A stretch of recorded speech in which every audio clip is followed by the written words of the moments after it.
तो हमने क्या देखा, कॉन्स्टिट्यूशन बेसिकली एक लैटिन वर्ड है जो कॉन्स्टिट्यूट से बना है, जिसका अर्थ होता है शासन करने का सिद्धांत। और जो हमारा संविधान वर्ड है वो सम और विधान से बना हुआ है। सम मतलब समान, विधान मतलब नियम कानून, यानी ऐसा नियम कानून जो सबके लिए समान हो, चाहे वो प्रधानमंत्री हो, चाहे वो एक आम नागरिक हो, हमारे और आपके जैसा। चलिए अब हम जानते हैं संविधान की डेफिनेशन यानी परिभाषा। संविधान एक पवित्र दस्तावेज है जिसके द्वारा किसी देश या राज्य का शासन संचालित होता है। राज्य व्यवस्था क्या है?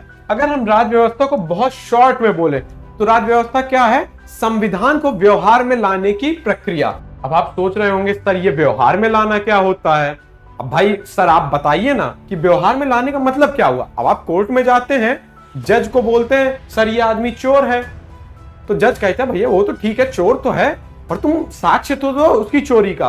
अब आप हमसे भी कहेंगे सर व्यवहार में लाने का मतलब क्या हुआ, कुछ साक्ष्य तो बताइए, कैसे व्यवहार में लाना क्या हुआ? क्या हम संविधान को लाके लोगों के बीच में रख दें, उसको पढ़ना शुरू कर दें तो वो व्यवहार हो गया?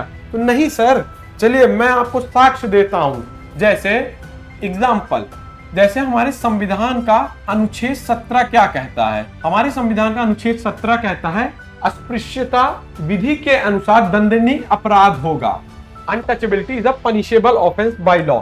अब अगर आप इसमें देख पा रहे होंगे तो इसमें 3 वर्ड हैं, अस्पृश्यता, विधि और दंडनीय। इन 3 वर्ड्स पे आप थोड़ा सोचिए 1 मिनट के लिए।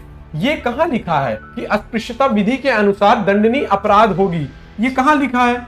ये संविधान में उल्लिखित है। ये 3 वर्ड संविधान में मेंशन्ड है, बट क्या संविधान में बताया गया है कि अस्पृश्यता क्या है? तो आपका आंसर होगा सर नहीं बताया गया। क्या विधि बताई गई इस अस्पृश्यता करने वाले लोगों के लिए? जो अस्पृश्यता करेगा उसके लिए विधि क्या है? तो आप कहोगे नहीं सर ये भी नहीं बताया गया।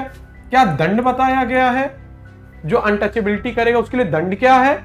तो आप कहोगे नहीं सर ये भी नहीं बताया गया।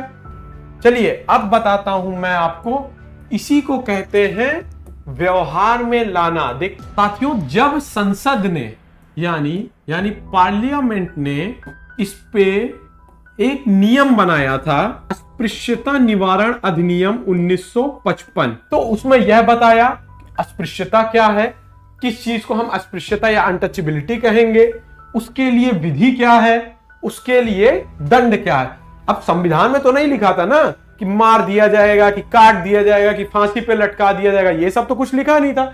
पर जब संसद ने इस पे नियम बनाया अस्पृश्यता निवारण अधिनियम, तो उसमें अस्पृश्यता को डिफाइन किया, उसके लिए विधि यानी लॉ बताया, दंड भी बताया कि जो अस्पृश्यता करेगा उसके लिए 5 साल, 10 साल, 20 साल ऐसा एक दंड रखा जाएगा। तो संसद ने जब इस पे अस्पृश्यता निवारण अधिनियम 1955 बना दिया गया, तो इसी को हम कह देते हैं राज व्यवस्था, यानी कि इसी प्रोसेस को हम कहते हैं संविधान को व्यवहार में लाना, यानी कि राज व्यवस्था।